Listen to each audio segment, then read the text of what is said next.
Hey there, Sharon Horne-Ellstrom here. Welcome to day 2898 of What You Up To Now. This is a place where I document my journey, share the good, the bad, the ugly of the lessons that I'm learning. Originally, as I moved from the brick and mortar corporate world of businesses to the online world of business, and then back and forth again a little bit. So today we're talking about, and I've realized I wanted to really simplify things in my life, and the fact that I only have two things written down on this particular video for a change tells me that it's working, and that the foundational things that I've been working on and doing are having a positive impact. School challenges, I simplified my content last year, and I made and ran in parallel Supersize Your Business group and the Be a Better You annual challenge last year, where we did one thing every day to be a better version of ourselves. And instead of having two entirely different topics for the year, I decided I was going to see if I was smart enough and creative enough to figure out a way to take the topic that I'm working on for me and for the annual challenge and make that work for the Supersize Your Business group. And I think we did a good job of it.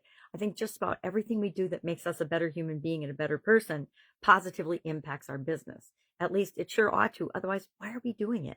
And so this year we're doing the Supersize You annual challenge for people that just want to have personal development and personal growth and be better human beings and set the example for the rest of the world.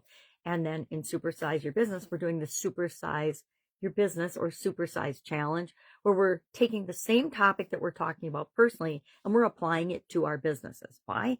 Because our businesses will only ever grow and supersize as quickly as we do, or as quickly as we can step aside with our egos and our identity and say, okay, this is growing faster than I can handle on my own. What's next to help make sure that that happens, that I'm removing myself as the bottleneck, or just stepping aside to not take the driving role in the next phase of growth, etc. So yesterday we looked at the 9-part life framework that I share, and I've been sharing this since 2020 for sure. And in 2021, and I don't remember exactly when it is. I'd have to go back and look at my notes in my old videos. I added, because I was getting coaching in 2020 in this area, communication and confidence to the way I do everything. And what I do is I set big, hairy, audacious goals, lifelong legacy goals, I call them. And then I break them down into little bite-sized pieces into, 25 year, 20, 10, 5, annual goals and objectives and things I need to do to make sure I'm continually moving toward those big legacy things. And I like to do it by these different frameworks because it keeps me remembering everything that's important. Because a while ago, I wasn't paying attention to like 3 or 4 of these areas simultaneously, and it didn't end very well. Well, it ended well after the fact, but it could have been really, really bad, like not here anymore. So today we're talking about and thinking about how do we prioritize these 9 different areas. Because the truth is, we really only, as much as I love multitasking, can focus on or have one priority at a time, or one thing that we're paying the most attention to at any given time. It will help drive our decision making. It'll help us know what is and is not for us. It'll help us see opportunities that have been around us all the time, but we just weren't capable of seeing them. So we're going to take each of these life framework areas: physical, mental, emotional, spiritual, financial, relationships, contribution, communication, and confidence.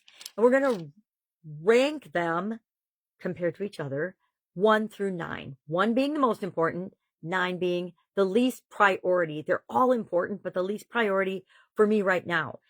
Can that change during the year? Absolutely, positively. If you get in an accident or have an injury, physical all of a sudden moves all the way to the top. I don't know if you've had that experience, but I certainly have a few times in my life. And if something physically goes wrong with us, it gets our immediate attention. Have you had COVID? Have you had the flu? Have you ever been sick? All the other things and all the other priorities and all the stuff you thought you were going to get done that day out the window because you're either in the bathroom or in the bed and you're not moving. I think that's actually the universe's way of slowing us down and just reminding us to recharge our batteries and rest. So that's what we're doing for both Supersize Challenge and the Supersize You Challenge, is ranking and setting our priorities. Are they the same for both? For me, not always. What I have as personal priorities can be very different than the ones that we set for the businesses. And I don't do those alone. I set those with the people that are involved in helping to manage, supersize, run, and grow those businesses. So today, that's what we're working on. I am also doing video makeup homework for a 6-month challenge that I'm involved in. So I'm going to make a video for that today. And I'm taking simultaneously at least 3 different Skool community building courses to help me learn how to actually apply them, apply best practices, do what's right, and create the community that I want to see grow and thrive on the Skool platform. Because I decided early on when I was exposed to the platform last year that I was going to go all in and simplify and move the vast majority of what I do, if not all of what I do, onto the platform. It's where my personal brand will live. It's because I've got to do that. It's where I will spend most of my time. And if people want access to me, if you want access to me, the quickest, easiest way to do that is to join the free Skool Supersize Your Business community. If you need the link to that, just write yes in the comments below and I will send it to you. Otherwise, have an awesome day, and I'll, of course, see you tomorrow.